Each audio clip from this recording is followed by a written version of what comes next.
Imagine walking into a phone store and the seller tells you, hey, we have a A17 Bionic phone with a 6 GPU core processor.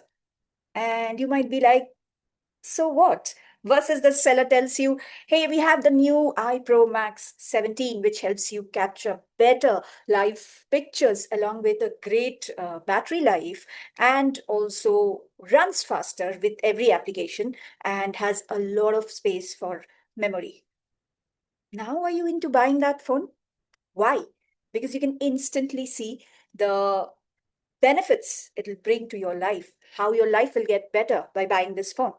Now, this is exactly the buyer seller mindset framework that you're not applying to your PhD industry interviews. So, in this video, I'm going to be breaking down 3 ways to understand this buyer seller framework to your PhD industry interviews and convert them into offers.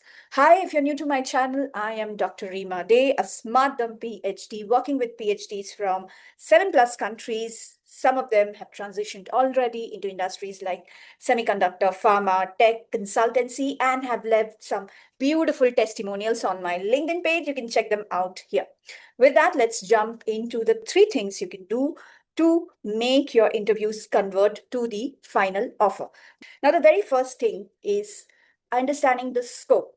Now, let's get back to our PhD days a bit, where we were submitting our articles to various journals. And if you were anything like me, my first article got rejected in many journals. And so I was scooping out journals where my paper would be a good fit. And in the process, I had to tweak certain things in my resume, in my publication to fit the scope of the journal, which means I had to remove certain results and add some additional results, do some additional experiments, and connect them in ways to the discussion in a perspective that fits the scope of the journal, right? Now, that led me to a publication, my very first publication in a high impact factor journal. These small little tweaks. Now, this is exactly something you're not applying when it comes to the job. The JD defines the scope, and you have to understand that scope, because once you understand the scope of what the goals of this role are, what have I done in the past that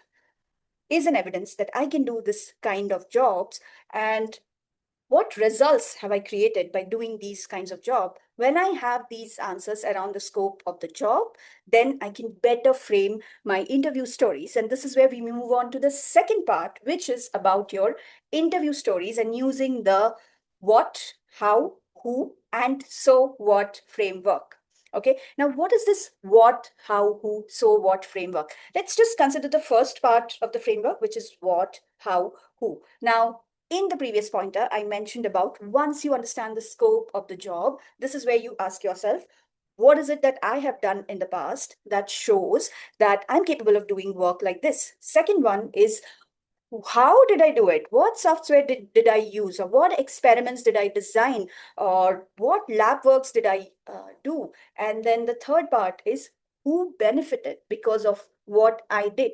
Once I have an understanding of these 3 things, when I go and start talking in the interview from these 3 things, the story changes, because right now it's not information that I'm giving, but it's the transformation that I am showing, which helps the hirers decide, okay, having this person in my team is going to be benefiting me. Okay, so now I'm going to give you an example of the same, but let's quickly get to the so what part. So where does so what part come in if this what, how, and who takes care of it all? Okay, so the so what part is to bridge the gap. And what gap am I talking about? Now let's understand that with an example.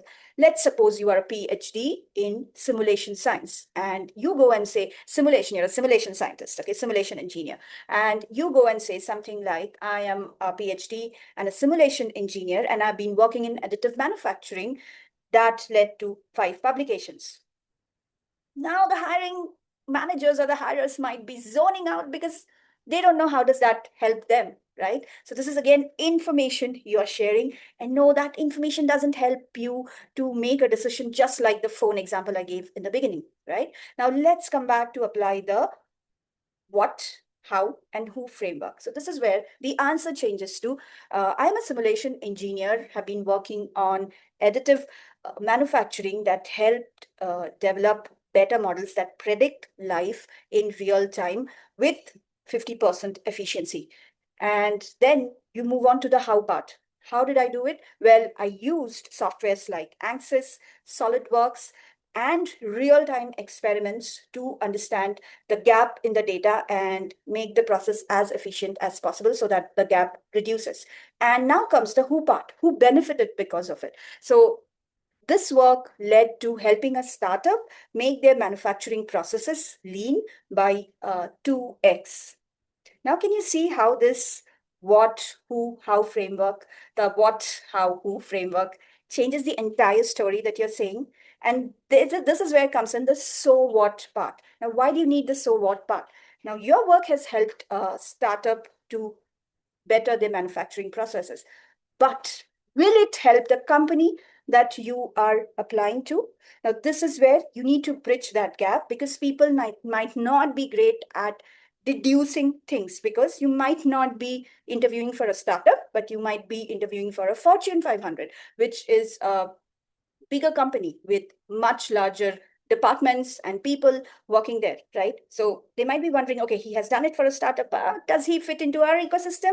So this is where comes the last part of the framework, which is so what? This is used to bridge it. So now when you have answered the what, how, and who, now you add to that answer is that means in an ecosystem like yours, where the variables are X, Y, Z, if I had to use Ansys and SolidWare software as a simulation scientist, I need to do X, Y, Z.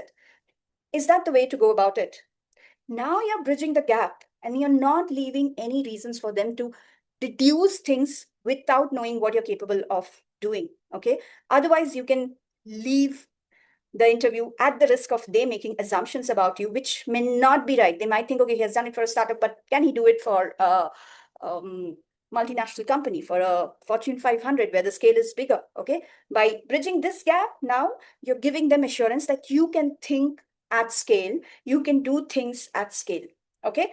Now with that, let's move on to the third pointer, which is you're not translating enough. Now, what do I mean by that? Again, let's come back to the point that industry hires when they see the benefits you bring to the table, which could be that you are great at revenue generation, you are great at reducing the cost, or you are great at making processes better, which could be manufacturing processes or a lab test, which because they have you in the team, you run it faster, or you could be great at stakeholder management, or you could be great at expanding the business, the awareness about such a business exists. And all of these things you had as a PhD, you had already done. Well, I'm not going to get into all of the examples, but let's talk about stakeholder management. So if you had been a member in coordinating a conference, which included communicating with people across multiple countries and coordinating the entire event where there were more than, say, 500 plus participants and it ran for 2 days or 3 days, then these are the details when you incorporate in your answer that this is how you managed stakeholders for a high value conference for over 500 plus participants, coordinating with high value stakeholders, which are professors, and ensuring that they had a great experience at the conference, then that shows your ability to coordinate, communicate, and manage complex events. Okay. So these are things we don't think about as PhDs in terms of transferable skills, but this is something that has helped many of my community members inside the community to position themselves as someone who knows how to handle complex things and who knows how to show the benefits of hiring them in the team. I'll give you one more example, which is about revenue generation. Most of the time, PhDs who have written grants, that has helped their institute secure funding to sustain rest of the research. Most of the time PhDs are hesitant to write about that. Now that translates to revenue generation in business terms, and you're missing out by not mentioning that, because this again shows that you're capable of generating revenue and you're not being an imposter by saying so, because academic environment trains you to think like you have not been a great contributor to this, but you had been because of you writing the grant. Your professors, you made your professors' life easy, and they could write the grant faster and get the funding, right? So those are things you need to translate enough, and this depends on the job role that you're applying to. This is where you need to pick and choose which transferable skill you need to highlight. And again, depends on how you highlight it. How specific are you? Because the more specific are you with your numbers, what changed, how many people were involved, then it becomes a more believable story. Okay, so those were the three things to rewind. Number one, it's the scope of the job. Please understand what their goals are. Number two is to use the what, how, who, and so what framework so that people can see, the hirers can see the transformation that you will bring in if you are hired in that role. And number three is translate enough, highlight the transferable skills you have depending on the role that you are applying to. And I want to wind up with the fact that always remember that facts tell. And as PhDs, again, we have been trained to provide facts and information on the table. But facts don't sell. It's the stories that sell because they show the transformation.